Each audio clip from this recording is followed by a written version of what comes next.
Next వచ్చే 30 సెకండ్స్లో మనం స్టాక్ మార్కెట్ అంటే ఏంటో నేర్చుకుందాం. ఈ వీడియోని స్టార్ట్ చేసే ముందు ఈ వీడియోని షేర్ చేసుకోండి, మీ ఫ్రెండ్స్తో షేర్ చేయండి అండ్ మన పేజ్ని ఫాలో చేయడం మాత్రం మర్చిపోకండి. రేపు వచ్చేసి మనకు డీమాట్ అకౌంట్ తీసుకోవాలి. ఈ డీమాట్ అకౌంట్ కోసం మన దగ్గర ధన్ ఉంది, కైట్ ఉంది, జీరోగా ఉంది.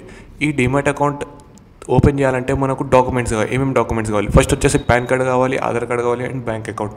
దాని తర్వాత మనకు బేసిక్స్ ఆఫ్ స్టాక్ మార్కెట్ నేర్చుకోవాలి. ఈ స్టాక్ మార్కెట్ బేసిక్స్లో బేసిక్స్ నేర్చుకోవాలి, దాని తర్వాత టెక్నికల్ అనాలిసిస్ నేర్చుకోవాలి, దాని తర్వాత ఫండమెంటల్ అనాలిసిస్ నేర్చుకోవాలి. దీని తర్వాత టెక్నికల్ అనాలిసిస్లో ఇన్ డీటెయిల్గా ఏమేమి నేర్చుకోవాలంటే support, resistance, candle sticks patterns, chart patterns, trend identification. దీని తర్వాత ఎన్ని టైప్స్ ఆఫ్ ట్రేడింగ్ స్టైల్స్ ఉంటాయి. ఫస్ట్ వచ్చేసి స్కాల్పింగ్ ఉంటుంది, ఇంట్రాడే ఉంటుంది, స్వింగ్ ఉంటుంది, పొజిషనల్ ఉంటుంది, ఎస్టీబీటీ ఉంటుంది, బీటీఎస్టీ ఉంటుంది.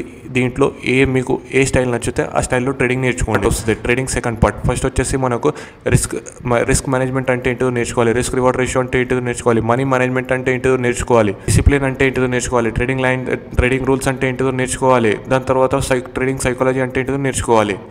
ఇప్పుడు మనం ఒక చిన్న క్యాపిటల్తోనే ఈక్విటీ ట్రేడింగ్ లేకపోతే స్వింగ్ ట్రేడింగ్లో పోవచ్చు.